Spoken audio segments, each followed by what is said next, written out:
मैं कुशाग्र बोरा seniors enclave में आपका हार्दिक स्वागत करता हूं।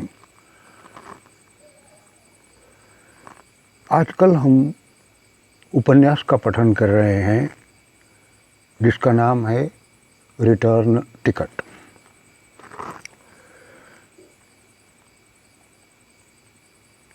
टर्टल बे ये हमारा पिछला एपिसोड था। अब आज वहाँ से आगे ईश्वरीय संकेत। रात 11 बजे शगुन अपने होटल में दाखिल हुआ। अपने कमरे की ओर जाने रिसेप्शन काउंटर के पास की लिफ्ट की ओर बढ़ा कि तभी उसके कानों में संगीत के सुर गूंजे। उसने रिसेप्शनिस्ट से पूछा, ये गाना कहाँ बज रहा है? सर, रिसेप्शनिस्ट ने मुस्कुराते हुए जवाब दिया, हमारे बॉल रूम में इंडिया से आई राधा देवी और सरोजा देवी का शास्त्रीय संगीत का प्रोग्राम है। लगभग दौड़ते कदमों से बॉलरूम की ओर सरपट चल पड़ा शगुन। बॉलरूम में सारे टेबल भरे हुए थे। शगुन ने सरसरी नज़र दौड़ाई तो एक कोने के टेबल पर उसके सब साथी बैठे थे। वो टेबल के पास गया तो मिस राधा समेत सब उठ खड़े हुए और जाने लगे। शगुन ने मिस राधा को वहाँ बैठने का इशारा किया और खुद भी कुर्सी पर बैठ गया। एक वेटर आया और एक पैग शगुन के सामने रखा। शगुन ने कहा, नो ड्रिंक्स। वेटर बोला, sir, it's sherry and is complimentary. Okay, thank you.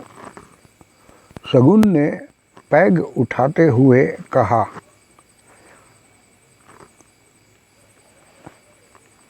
Waiter sir झुका के चला गया।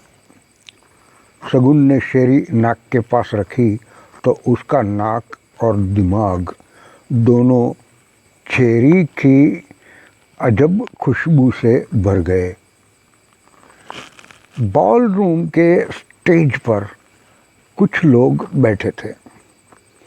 मिस राधा शगुन को उलझा देख बोली, सर, वो जो तानपुरा बजा रही है, मोती जैसी चमकती सफ़ेद साड़ी वाली, वो सरोजा देवी है और राधा देवी वीणा बजा रही है। बाकी उनको संगत दे रहे हैं। दोनों को देख शगुन का मुंह खुला का खुला रह गया। हू बहू उसकी क्लासमेट, लेकिन वो तो त्रिवेंद्रम में है, यहाँ कैसे? शगुन को लगा जैसे नियति उसके साथ कोई मजाक कर रही है। वो सोच में डूब गया, ये नियति भी मेरे आसपास कैसी कैसी घटनाएं घटित कर रही है। ये सारे नाम राधा, पप्पी, निब्बू, सरोजा मुझे स्कूल की याद दिला रहे हैं। आखिर नियति का इरादा क्या है?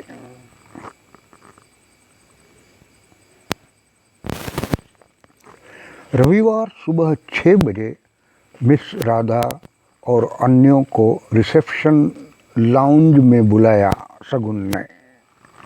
चाय पीते पीते उसने सबको 7:30 बजे तैयार होकर स्विमिंग पूल के पास पीछे हेलीपैड पर आने को कहा। सब सोच में पड़ गए। बरसों से शगुन के साथ काम करने वाले शगुन की अचानक कोई निर्णय लेने की या लिया हुआ निर्णय ऐन वक्त पर टालने की आदत से अनजान नहीं थे। मिस राधा ने पूछ ही लिया, क्यों सर, हेलीकॉप्टर दिखाना चाहते हैं क्या आप हमें? सिर्फ हेलीकॉप्टर ही नहीं, कुछ ऐसा दिखाना चाहता हूँ जो हमारे काम का है। आखिर ऐसा क्या हो सकता है? ये सोचते सोचते शगुन के सिवा बाकी सब अपने अपने कमरों में चले गए। होटल की जिस मिनी बस में शगुन एयरपोर्ट से होटल पहुंचा था, वो होटल के दरवाजे पर आकर रुकी। एयरपोर्ट से किसी नवागंतुक को लेकर, जिसमें से एक सफ़ेद बाल, सफ़ेद दाढ़ी, आँखों पर चश्मे और चश्मे के पीछे बड़ी बड़ी गोल आँखें, सबसे अलग रंग वाले कपड़े पहना एक शख्स उतरा और साथ लाया सामान लेकर सीधा रिसेप्शन काउंटर पर पहुंचा। शगुन चाय पीते पीते ये सब देख रहा था। उसे चश्मे के पीछे वाली आंखें कुछ कुछ याद दिलाने की कोशिश कर रही थी। कहते हैं आदमी चाहे जितना बदल जाए, उसकी आंखें नहीं बदलती। शगुन उसके पास जाने की सोच ही रहा था कि वो नवागंतुक लिफ्ट में घुस चुका था।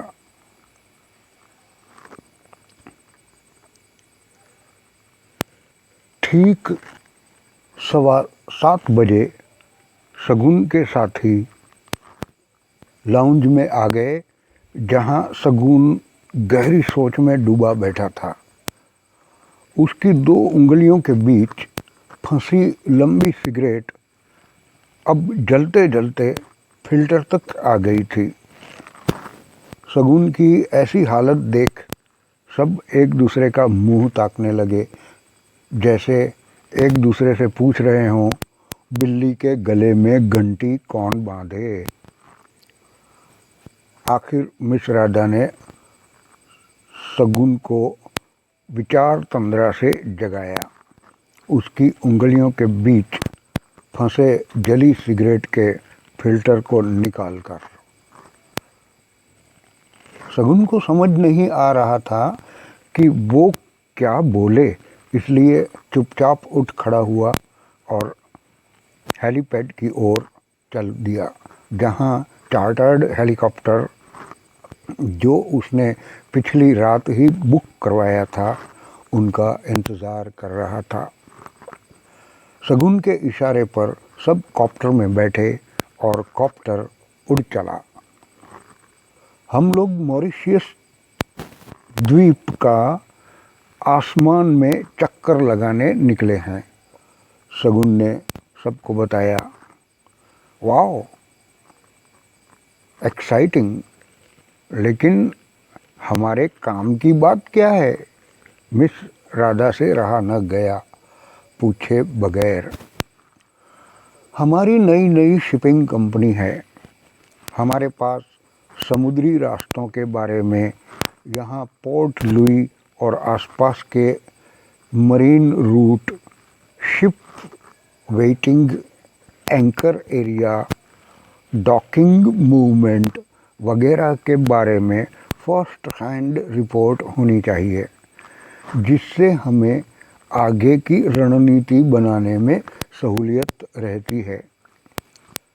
शगुन ने समझाया तो मिस राधा बोल उठी, तो ये आपके माइक्रो प्लानिंग का प्रोडक्ट है जो हम आसमान में उड़ रहे हैं। सिर्फ इतना ही नहीं, शगुन ने टेक्निक समझाने के अंदाज में कहा, माइक्रो प्लानिंग दूरदर्शिता का परिणाम है। इसके लिए लंबी दृष्टि और गहरी सोच का होना बहुत ज़रूरी है। उड़ते कॉप्टर में से नीचे चमकती रेत और तंबू दिख रहे थे। मॉरिशस के लोग शनिवार और रविवार अपने घर छोड़कर बीच पर ही रहते हैं।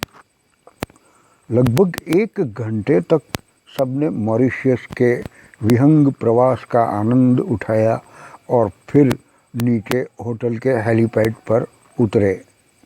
होटल के हेलीपैड पर उतरते वक्त सामने स्विमिंग पूल के पास शगुन को वही सफ़ेद दाढ़ी वाला फिर दिखा। शगुन तेज कदमों से आगे बढ़ा ही था कि उससे कुछ बात करे, लेकिन वो फिर कहीं विलीन हो गया।